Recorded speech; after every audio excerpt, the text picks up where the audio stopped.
21 days challenge. अगर हम 21 days challenge को पूरा करते हैं तो रिसर्च के अकॉर्डिंग हम मैक्सिमम लोगों को पीछे छोड़ सकते हैं। देखो, पेंगुइन यूके के इस आर्टिकल के अकॉर्डिंग सिर्फ 51% लोग पूरे साल में एक बुक पढ़ पाते हैं। यानी अगर हम एक साल में एक बुक भी पढ़ लेते हैं तो हम 49% लोगों को पीछे छोड़ देंगे। अगर हम साल की 10 बुक्स पढ़ लेते हैं तो हम टॉप 34% रीडर्स में से एक होंगे। यानी 66% लोगों को हम पीछे छोड़ देंगे। और मेरी अजम्पशन ये है कि अगर हम 21 दिनों में 21 बुक्स पढ़ लेते हैं तो हम इस कैटेगरी में 95% लोगों से आगे होंगे। बट अगले 21 दिनों में हमने कोई भी बुक नहीं पढ़नी है। इस 21 डेज चैलेंज को हमने 3 यूनिट्स में डिवाइड किया है। यूनिट 1 है फ्रॉम डे 1 to 7, जो कि है हैबिट डेज, और इन 7 दिनों में हम हैबिट्स के बारे में पढ़ेंगे और उन्हें इंप्रूव करेंगे। यूनिट 2 डे 8 to 14 यानी स्किल डेज। इन 7 दिनों में हम डिफरेंट स्किल्स को एक्वायर करेंगे, जैसे कि money, time management, investing, productivity etcetera. और थर्ड यूनिट है डाइवर्स डेज, जिसमें हम कंप्लीटली डिफरेंट टॉपिक्स के बारे में पढ़ेंगे जो हमने पहले कभी भी ना पढ़े हों, ताकि हमारे ब्रेन को डाइवर्स नॉलेज मिल सके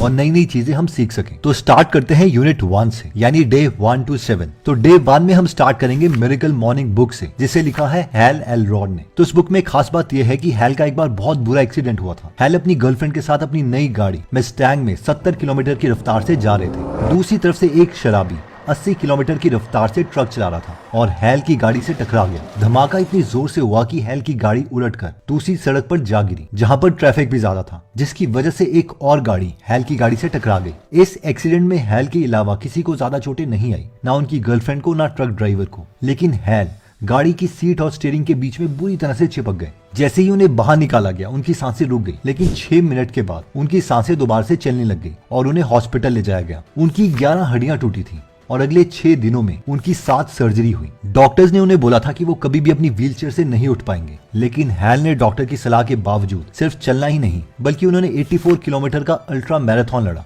और हैल के अकॉर्डिंग ये सब उनकी मॉर्निंग रूटीन की वजह से हुआ है। हैल मॉर्निंग रूटीन में 6 चीजें करते हैं, जिसको हम सेवर्स एक्रोनिम से याद कर सकते हैं। जिसमें एस का मतलब है साइलेंस, यानी थोड़ी देर सुबह चुप रहो। ए का मतलब है एफर्मेशंस, यानी सुबह पॉजिटिव एफर्मेशंस करो, जैसे कि मैं बेस्ट हूं, मैं बहुत सक्सेसफुल हूं, एक्सेट्रा। वी से आता है विजुअलाइजेशन, यानी खुद को एक सक्सेसफुल इंसान बनते हुए इमेजिन करो। ई का मतलब है एक्सरसाइज, आर का मतलब है रीडिंग, और एस का मतलब है स्क्राइबिंग, यानी जो भी हमारे मन में है उन थॉट्स को एक कॉपी पर लिख दो, बेशक उसे दोबारा ना भी पढ़ना हो। इससे हमें क्लैरिटी आएगी कि हमने लाइफ में करना क्या है। डे 2 में हम पढ़ेंगे डैरेन हार्डी की बुक द कंपाउंड इफेक्ट। क्या आपको पता है कि अगर हम एक पेज को 45 टाइम्स फोल्ड कर दें तो उसकी थिकनेस अर्थ से लेकर मून तक हो जाएगी। अब ऑब्वियसली हम एक पेज को उतना फोल्ड नहीं कर सकते, लेकिन ये सिर्फ एक थॉट एक्सपेरिमेंट है जो कि कंपाउंडिंग की ताकत को बताता है। एक और एक्सपेरिमेंट ले तो अगर हम 30 सालों तक हर महीने 20,000 रुपए की सिप खोलते हैं और हमारे पैसे हर साल सिर्फ 15% से इंक्रीज होते हैं, तो ये अमाउंट 30 सालों के बाद बढ़कर 14 करोड़ 1,96,412 रुपए हो जाएगा। इसके अलावा डे 2 में हम कंपाउंडिंग के बहुत से एग्जांपल समझेंगे, ताकि लाइफ में हम वो छोटे छोटे काम करने लग जाएं जो आगे जाकर हमें एक्सपोनेंशियल ग्रोथ दें।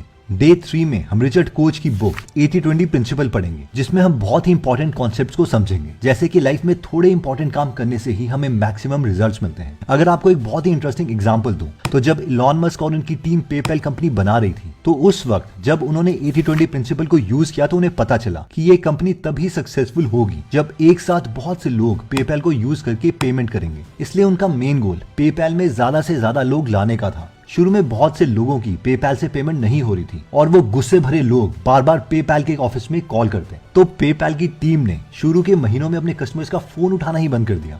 जबकि अगर हम बाकी कंपनीज की स्ट्रैटेजी देखें तो वो कस्टमर्स को बहुत वैल्यू करती हैं, लेकिन पेपैल के केस में उन्होंने कस्टमर्स को बाद में वैल्यू करना स्टार्ट किया जब उनके प्लेटफॉर्म में बहुत से लोग आ गए। इन शॉर्ट, अगर ये 80-20 प्रिंसिपल का यूज नहीं करते तो शायद वो सक्सेसफुल होते ही नहीं। और मैं चाहता हूँ कि ये क्वालिटी आप में भी आए, इसलिए हमने डे 3 पर ये बुक रेकमेंड करी है। डे 4 में हम पढ़ेंगे चार्ल्स डुहिग की book the power of habit. इस दिन हम डिटेल में सीखेंगे कि अच्छी हैबिट्स कैसे बनती हैं और बुरी हैबिट्स कैसे छूटती हैं। इसमें हम क्यू एक्शन रिवॉर्ड सिस्टम को डिटेल में समझेंगे। इसमें सारे एक्सपेरिमेंट्स को सुन के बहुत मजा आएगा कि कैसे मार्केटर्स इन हैबिट लूप्स को यूज करके हमें किसी भी प्रोडक्ट की आदत लगवा देते हैं, जैसे कि इंस्टाग्राम, फेसबुक एक्सेट्रा। डे 5 में हम शॉन स्टीवेंसन की बुक स्लीप स्मार्टर पढ़ेंगे और स्लीप के पीछे की साइंस को समझेंगे। शॉन को स्पाइन की प्रॉब्लम हुई थी, जिसकी वजह से वो बहुत टाइम तक बेड में ही रहे। किसी को इसका रीजन समझ नहीं आ रहा था, लेकिन शॉन ने खुद रिसर्च करना स्टार्ट किया और उन्हें पता चला कि स्लीप, एक्सरसाइज और डाइट को अगर कंबाइन भी कर दें तो उससे ज्यादा इंपॉर्टेंट है।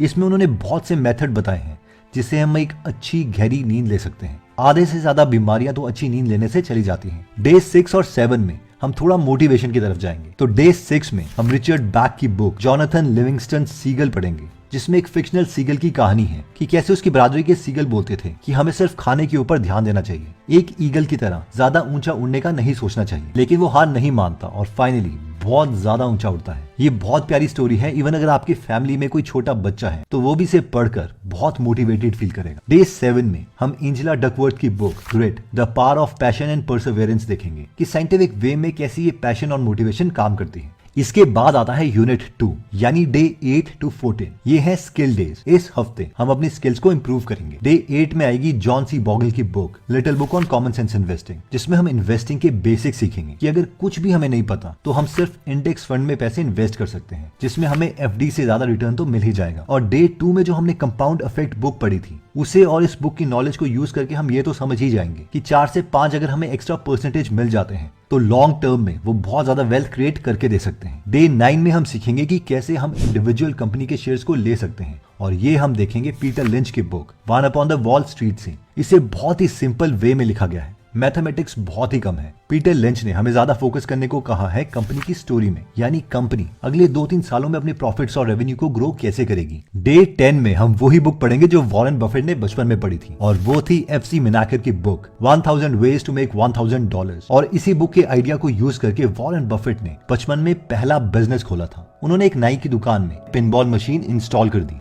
इस बुक से जो हमारी लर्निंग होगी वो ये है कि इतने ज्यादा एग्जाम्पल सुनकर हम इसके बाद जो भी दुनिया में बिजनेसेस देखेंगे, हम उसके पीछे के सिस्टम्स को समझने लगेंगे कि कैसे ये पैसा बना रही है। डे 11 में हम पढ़ेंगे जोशिया फॉर की book moon walking with Einstein. इस बुक से हम सीखेंगे कि हम अपनी मेमोरी को कैसे इंप्रूव कर सकते हैं। सबसे इंटरेस्टिंग बात यह है कि इस बुक के ऑथर एक जर्नलिस्ट थे और वो दुनिया के मेमोरी चैंप्स को कवर कर रहे थे, और बीच में खुद उन्होंने ये मेथड सीख ली और उसके बाद उन्होंने मेमोरी कंपटीशन में पार्ट लिया, और 2006 में वो खुद यूएसए के मेमोरी कंपटीशन को जीत गए, जिसका मतलब है कि कोई भी इन टेक्निक्स को सीख के अपनी मेमोरी इंप्रूव कर सकता है। डे 12 में हम पढ़ेंगे सुजैन केन की book quite the power of introverts. तो हमें से जो लोग इंट्रोवर्टेड हैं, यानी लोगों से शर्माते हैं या कम बात करते हैं, वो इस बुक को पढ़ के समझ जाएंगे कि इंट्रोवर्टेड लोगों के पास एक पावर है, और वो ये है कि वो हाई फोकस्ड काम बहुत अच्छे से कर लेते हैं, जैसे कि मैक्सिमम साइंटिस्ट्स इंट्रोवर्टेड ही होते हैं। डे 13 में हम रॉबर्ट कियोसाकी की book rich dad poor dad पढ़ेंगे और समझेंगे कि एसेट्स और लायबिलिटी में क्या डिफरेंस है। आई नो हम में से मैक्सिमम लोगों ने बुक पढ़ी हुई है, इसलिए डे 13 में हम रॉबर्ट की दूसरी बुक फेक भी पढ़ सकते हैं, जिसमें वो बताते हैं कि आजकल की एजुकेशन, मनी सब फेक है, झूठी है। ये भी एक बहुत इंटरेस्टिंग पॉइंट ऑफ व्यू है जो हमें जरूर देखना है। डे 14 में बुक है प्रोडक्टिविटी के ऊपर जॉन डूअर की, जिसका नाम है मेजर व्हाट मैटर्स। इसमें हम OKRs को समझेंगे, जिसका मतलब है कि ऑब्जेक्टिव एंड की रिजल्ट्स। तो जॉन डूअर ने ये काम करने का तरीका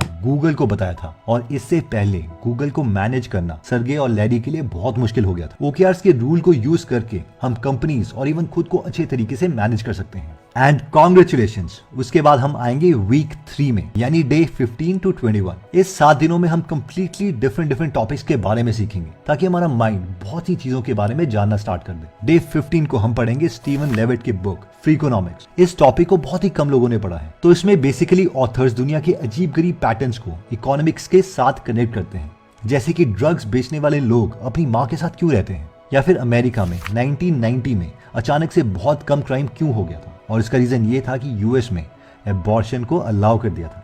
ऐसे पॉइंट्स को कनेक्ट किया है और सोचने का नजरिया बदल दिया है। आई होप आपको ये बुक अच्छी लगेगी। डे 16 में हम पढ़ेंगे डॉक्टर जोल फर्मैन की बुक फास्ट फूड जेनोसाइड, जिसमें हम साइंटिफिक रीजंस देखेंगे कि कैसे फास्ट फूड धीरे धीरे हमारी लाइफ कम कर रहा है। डे 17 में हम पढ़ेंगे डॉक्टर रॉबर्ट चालेंद्री की book influence the psychology of persuasion, जिसमें हम देखेंगे कि 6 प्रिंसिपल्स को यूज करके किसी को भी इन्फ्लुएंस किया जा सकता है। ये भी प्योर साइंटिफिक वे में बुक लिखी गई है, one of my most favourite books. Day 18 में हम पढ़ेंगे रिचर्ड डॉकिंस की बुक द गॉड डिल्यूजन्स, जो कहते हैं कि भगवान है ही नहीं। अब मैं ये नहीं बोला कि आप इस बात पर यकीन करो, but as an intellectual person हमें सबके आर्ग्यूमेंट सुनने चाहिए, क्योंकि मिस्टर रिचर्ड डॉकिंस को इडियट नहीं है। ये बहुत ही फेमस एवोल्यूशनरी बायोलॉजिस्ट हैं और बहुत से यूनिवर्सिटीज में इन्हें बुलाया जाता है। यूट्यूब में भी इनकी बहुत फेमस वीडियोस हैं। डे 19 में हम देखेंगे एडम की बुक मिडनाइट इन चर्बुनिल, और उसमें हम देखेंगे कि कैसे एक इंजीनियर की गलती से न्यूक्लियर प्लांट में ब्लास्ट हो जाता है, जिसकी वजह से आज भी वहां पर लाइफ इम्पॉसिबल हो गई है।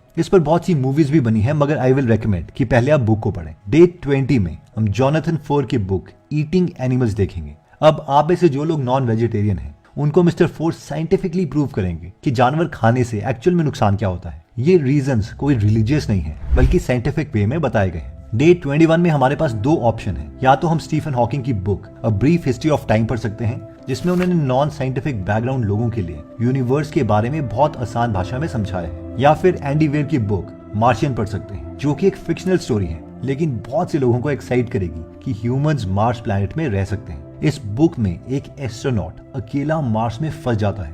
बहुत इंटरेस्टिंग बुक है, इवन इस पर मूवी भी बनी है। दोस्तों ये सारी बुक्स आप हिंदी में पढ़ने या सुनने के लिए गीगल एप्लीकेशन के बॉटम में जाइए और इसकी एक लिस्ट हमने ऑलरेडी वहां पर बनाई हुई है जिसका नाम है 21 डेज चैलेंज। इसे क्लिक कीजिए और ये सारी बुक्स आपको वहां पर दिख जाएगी। आप चाहें तो गीगल एप्लीकेशन की सब्सक्रिप्शन भी ले सकते हैं जो ऑलमोस्ट ₹1 पर डे के अकॉर्डिंग मिल रही है, यानी ₹399 365 डेज के लिए। और इसके साथ हम एक free digital marketing copywriting course भी दे रहे हैं जिसकी वैल्यू ₹18,847 है और इस कोर्स को 1400 लोगों ने 5 स्टार रिव्यूज दिए हैं। दोस्तों ये 21 डेज चैलेंज की वीडियो आप अपने फ्रेंड या फैमिली मेंबर को रेकमेंड कर सकते हैं क्योंकि इस वीडियो में पोटेंशियल है कि वो उनकी लाइफ पूरी चेंज कर सकता है। और सबसे इंटरेस्टिंग बात यह है कि जब ये चैलेंज खत्म होगा यानी 21 दिन के बाद तो उन्हें खुद बुक्स की आदत लग जाएगी। तो अगर आप चाहें तो उनके साथ जरूर शेयर करें। अगर आप हमारी वीडियोस मिस नहीं करना चाहते तो हमारा पेज लाइक करने के बाद 3 डॉट्स के बटन को प्रेस करके फॉलो के बटन को सिलेक्ट कीजिए और फाइनली सी फर्स्ट के ऑप्शन को सिलेक्ट कर लीजिए। इससे आपको हमारी हर पोस्ट मिलती रहेगी। जय हिंद।